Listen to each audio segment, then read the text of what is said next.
Today we are looking at the interior of this 2024 Toyota Tundra Platinum. Is this the benchmark for a luxury truck? Let's go ahead and find out. Like I mentioned earlier, we have the Tundra Platinum, so it's going to be a little bit more upscale than a normal Tundra. Starting out with the door panel, you'll find blue stitching, whether on the upper part so that you can rest your arm, whether on the armrest, all of your switchgear, 2-person memory seats, storage up here, and more storage down below.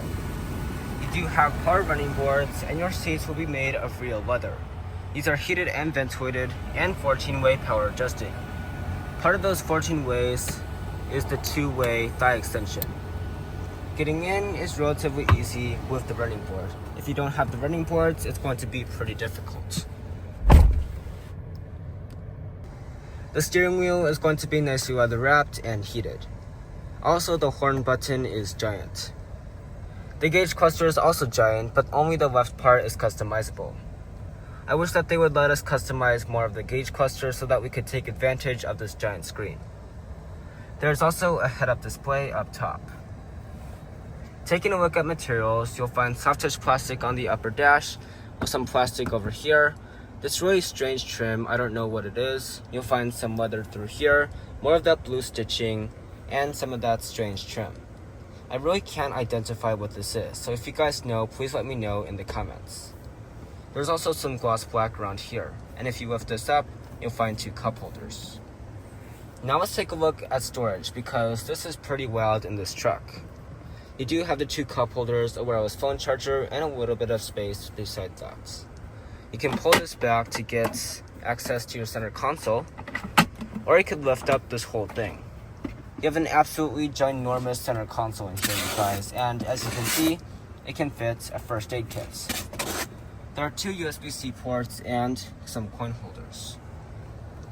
Also, maybe for a paper, you've got another small cubby.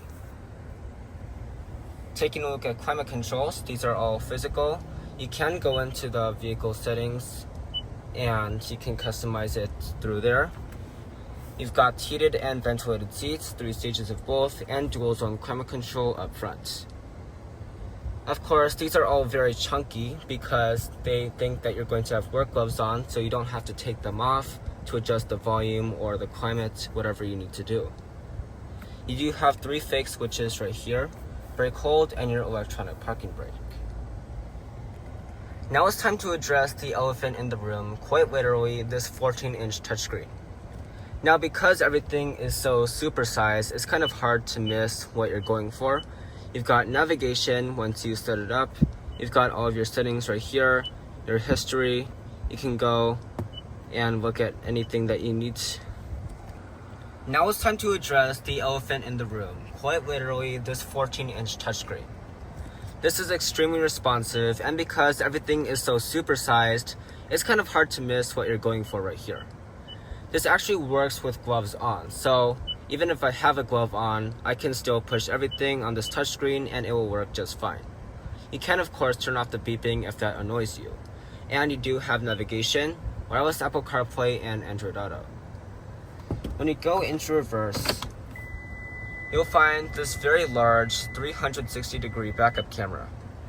You do have active trajectory, and the parking sensors are pretty mad that my tripod is there. This is very necessary for a giant truck like this with a terrible turning radius. You have plenty of views. You can look at the wheels, the back wheels, you even have a bed camera to monitor what's going on back there.